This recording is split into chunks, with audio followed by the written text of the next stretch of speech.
I'm gonna ask you guys something because you look at Freddie in the last 10 years at first base, and another guy who was on the other side of that, Joey Votto, right? Joey has over 2,000 hits.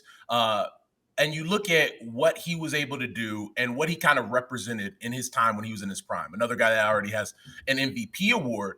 And there's a lot of people out there, a lot of writers who vote on guys going into the Hall of Fame. I don't have a vote for another 6 years or so. So I'll probably be voting for Freddie when he's on the ballot. But there's a lot of people out there that think Joey Votto is going to end up getting into the Hall of Fame because he represented a time where on base percentage mattered, right? And he was kind of that first wave of guys who were just like, nah, I'm going to get on base at a 440 clip. Do you guys look at Joey and say, this is a future Hall of Famer?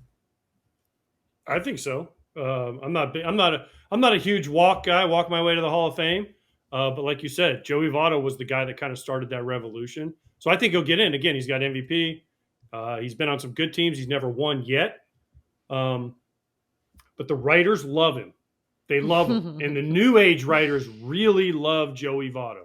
So he'll get in just on the fact that because of some of the old wave, as you know, the voting changes over the years. And if you look at the way the voting has even shifted, because originally Scott Rowland was like, no chance he's getting in. Right. But now with the new wave writers, they look at defense. They look at all a bunch of different things.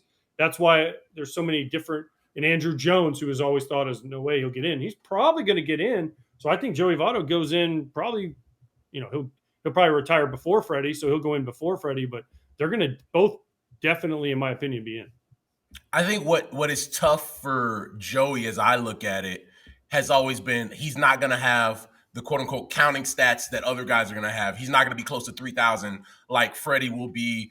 He won't have close to 500 home runs or anything like that. But you look in his prime, won an MVP. He got on base at a crazy clip. He was the best first baseman during his prime. Yeah, then you look at a guy who averaged maybe a 420, 430 on base percentage in those years with the Reds where they were going to the playoffs with Brandon Phillips and those guys. But at the same time, you look at the all-around player that Joey was. I do think that matters for people. And you talk about the younger writers, the next generation of writers and reporters that look at the all-around game. And I think you'll see that a lot of them feel like Joey Votto is deserving because of what he represented in his generation of first baseman. Yeah. Eric, you think that's the case? No, I do. And I think he, like AJ said, he's kind of ushered that in.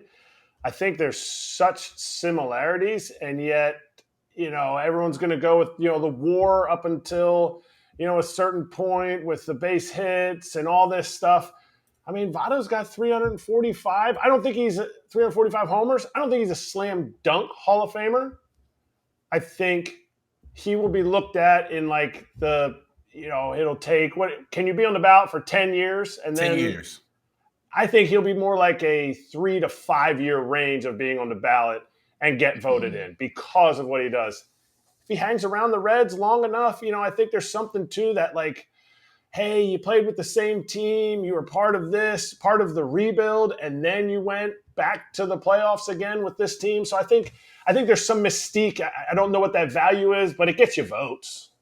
Yeah, for sure. I look at Joey in the same way you do, Chris. He was like, I think it'll take him a little bit longer. I think Freddie will probably be a first ballot Hall of Famer when it's all said and done.